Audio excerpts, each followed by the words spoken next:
सियासत के बाद बात जरा एक बार फिर एक अहम और हसास मामले की करते हैं। मरकजी हुकूमत हो या रियासती हुकूमत हो, लगातार ये कोशिश कर रही है कि डेवलपमेंट अथॉरिटियां जितनी भी हमारी हैं, चाहे वो टूरिज्म के तहत है या दीगर महकमों के तहत है, वो अपने अपने इलाकों के अंदर काम करें और हुकूमती सतह पर जो मंसूबा है उसे पाए तकमील तक पहुंचाएं। लेकिन खबर सोनमर्ग डेवलपमेंट अथॉरिटी की है और सोनमर्ग डेवलपमेंट अथॉरिटी को लेकर भी कोर्ट ने इंतहाई सख्त मौक़िफ़ इख्तियार कर दिया है और यह साफ कर दिया है कि सीईओ जिसे सरकार ने वहां पर अपॉइंट किया है वो फेल हो गया जी किसी भी काम को करने में, और अब उनसे बाज़ाब्ता तौर पर वाइट पेपर तलब किया गया। उनसे कहा गया कि एक तो वो पर्सनल एफिडेविट दें जी 5 अगस्त से कबल कि एसडीए जो है सोनमर्ग डेवलपमेंट अथॉरिटी जो है इसके कयाम से लेकर अब तक कौन से काम किए गए, सरकार ने कितना पैसा दिया, एनक्रोचमेंट कितना हटाया गया और अगर नहीं किया तो क्यों नहीं किया,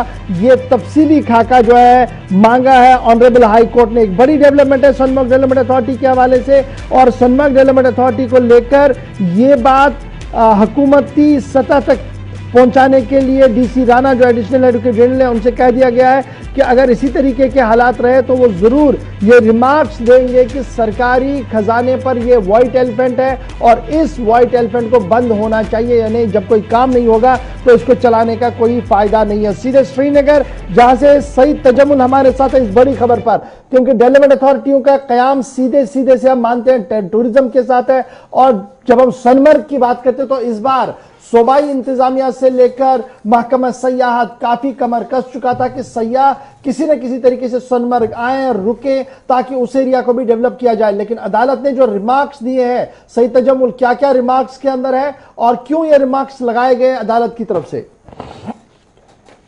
बहुत बहुत शुक्रिया इशफाक साहब। जम्मू कश्मीर में सोनमर्ग डेवलपमेंट अथॉरिटी की अहमियत, इफादियत और क्रेडिबिलिटी और साख का अंदाजा इस बात से लगाया जा सकता है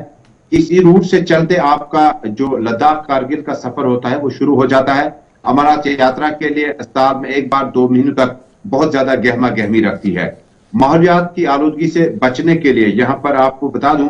कि गुज़श्ता बरस 27 लेबोरेटरी ब्लॉक को मुनहदम कर दिया गया। वजह साफ थी कि माहौल को आलूदगी से पाक रखा जाए और जेर तामीर इस वक्त 3 मेजर पार्क जो महकमा एग्रीकल्चर तामीर कर रहा है,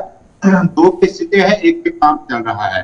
इसी तरह से जो सरकार की तरफ से, हाई की तरफ से, अदालत आलिया की तरफ से हुक्मनामा जारी कर दिया गया है, उसमें कमिश्नर सेक्रेटरी रेवेन्यू ने जो जवाब दर्ज किए हैं उसमें ये बात नहीं लिखी गई है कि 258 कनाल जमीन 12.7 मलरे समेत जो जमीन रिट्रीव की गई है, यह जमीनात कौन सी है? ये वो है जो नाला सिंध, दरियाई नाला सिंध के आसपास में लोगों ने इंक्रोचमेंट के जरिए से उस पे अपने आशानिया तामीर किए थे, कमर्शियल एक्टिविटीज चला थे। गालिबन 250 से जायद अराजी कनाल की जो है उसको वापस हासिल करने में महकमा रेवेन्यू कामयाब हो गया। ये फ्लड कंट्रोल डिपार्टमेंट के तहवील में आता है जिन्होंने अपने एतराज़ात जमा किए, लेकिन यहाँ पर कमिश्नर सेक्रेटरी रेवेन्यू ने यह नहीं साफ लिखा है कि 258 कनाल जमीन वापस लेते वक्त आपने वो आखिरी बाउंड्री कहां पे रखी है जहां से आपको वॉल प्रोटेक्शन के तौर पर मेजर किया जा सकता है। अब दूसरी बड़ी बात यह है, chief executive officer Sonamarg development authority से बाकायदा तौर पर 5 अगस्त 2022 तक अपने एतराजात और जवाब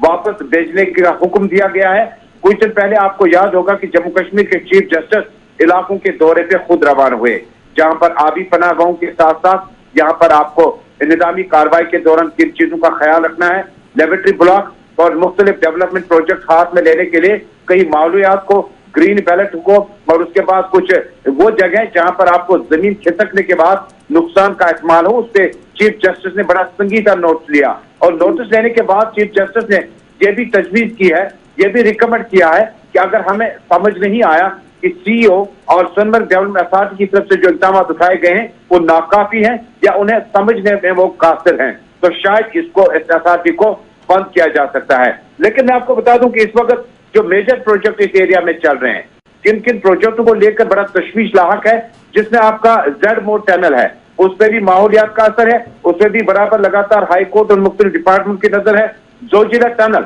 उस पर भी तामीरात के साथ साथ एनवायरनमेंट और उसके बाद बाकी मामला पर भी नजर गुजर है। और इसके अलावा इस रोड पर तकरीबन इस वक्त रोड वाइडनिंग जो national highway authority of India कर रही है, उस पर भी कई बहुत सारे मामला हैं। और 27 जो टॉयलेट ब्लॉक कर दिए गए हैं, मुनज़्ज़म कर दिए गए, ये हवास के करीब पर हैं। और इसके अलावा मजीद जो इस वक्त सीवरेज ट्रीटमेंट प्लांट तामीर किए गए हैं। और मौजूदा वक्त में जब इशफाक साहब अब जम्मू कश्मीर में तामीर और तरक्की की बात करते हैं तो सोनमर्ग डेवलपमेंट अथॉरिटी के पास अभी 12 प्रोजेक्ट जो हैं, जिनमें 4 मुकम्मल हुआ चाहते हैं, 8 जेर तामीर हैं। यानी जो हाईकोर्ट की तरफ से डायरेक्शन गई हैं कि आप लोगों ने तामीर और तरक्की और डेवलपमेंट में कितना कंट्रीब्यूट किया, उसमें बीते साल में हालात, कोविड, लॉकडाउन के बाद जो सूरत-हाल चीफ एग्जीक्यूटिव ऑफिसर 5 अगस्त को जमा करने जा रहे हैं। यहाँ पर चीफ एग्जीक्यूटिव ऑफिसर की कारकर्दगी पर इसलिए उठता है क्योंकि मैं कोट अनकोट करके बता रहा हूँ आपको, if authorities like Srinagar Development Authority are not in position to take any development work,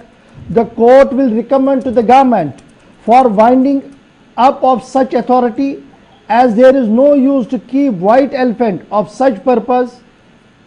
of snooping of public money। ये लिखना कि जनाब आप टैक्स पे पर काम कर रहे हैं, हमारा पैसा ज़ाया होगा, हम सरकार को लिखेंगे कि इसको वाइंड अप कर दो। ये लाइन और ये रिमार्क्स किसी भी अफसर के लिए और किसी भी डिपार्टमेंट के लिए सही नहीं है अगर अदालत की तरफ से आते हैं। तो डेट मीन्स कि जो डेवलपमेंट प्लान एक्टिवेशन थी वहाँ पर वो हुई नहीं है, जो डिमार्केशन करनी थी वो हुई नहीं है, और असली रसूख या यही है कि चलिए यहाँ आना किसने है तो काम चलाया गया। अब कोर्ट ने इस पर फटकार लगाई है।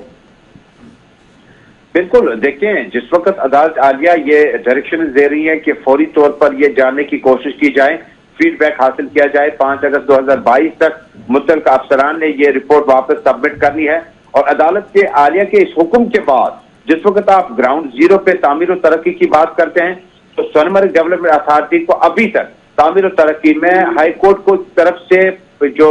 PIL दर्ज किया गया था उसमें नाकाफी बताया गया है। लेकिन गवर्नमेंट इसके रद्दमंद में अपना जवाब किस तरह से देगी? सोनमर्ग डेवलपमेंट अथॉरिटी, क्योंकि इशफाक साहब ये वो रूट है जहां पर आपको एनवायरनमेंट गुलमर्ग, पहलगाम और बाकी जगहों के साथ साथ ज्यादा इसका एहतियात रखा जाता है। और बहुत सारे केसेस इस इलाके में हैं जो लिटिगेशन में है, जो मुकदमबाजियों में अभी तक लगे हुए हैं, जिसमें पार्कस हैं, प्रोजेक्ट्स हैं, लेबोरेटरी ब्लॉक्स हैं और बाकी चीजें हैं। लेकिन ओवरऑल इस एक बड़ी खुशाइंदा बात यह है कि जहां तामीर और तरक्की ना हो वो हाई कोर्ट में आप PIL दायर कर सकते हैं, मुतल्लिका अफसरान से पूछताछ की जा सकती है ताकि विकास का जो फार्मूला गुज़श्ता एक बरस से थोड़ा सा मुतासिर रहा और गुज़श्ता एक साल से जो सोनमर्ग डेवलपमेंट अथॉरिटी का मैन एंड मशीनरी वहां एक ही जगह पर खड़ा रहा, टूरिस्टों की भी होस्ट कर रहा है। लेकिन जो इस तरह की डायरेक्शन आ रही है इसे कहीं ना कहीं इंतजामिया को और जवाबदेह बनाने के लिए अवाम के लिए बहुत बड़ा शुक्रिया जी ज्वाइन करने के लिए। कल अदालत ने DC राणा जो एडिशनल एडवोकेट जनरल है उनसे कह दिया है कि वो 11 अगस्त 2021 से कबल मीटिंग करें जी और बाज़ाब्ता तौर पर इंश्योर करवाएं कि मीटिंग हो और उसमें डिटेल सारी आए सामने ताकि अदालत को पता लगे कि किस तरीके का काम वहां पर हो रहा है। एनक्रोचमेंट एक बड़ा मामला है सिंध और आसपास के इलाके के अंदर, यानी इस पूरे खिते के अंदर एनक्रोचमेंट बड़ा मामला है जिसको लेकर हुकूमत थोड़ा सा काम कर चुकी थी लेकिन लैतुलैल का शिकार हो गई है। लेकिन अब मामला अदालत के पास था तो अदालत ने फटकार लगाई है सोनमर्ग डेवलपमेंट अथॉरिटी के CEO को और साफ कर दिया कि ऐसे काम चला तो सरकार को सिफारिश की जाएगी कि CEO को हटाया भी जाए और इस कॉरपोरेशन को बंद भी किया जाए। फिलहाल बढ़ते हैं जी।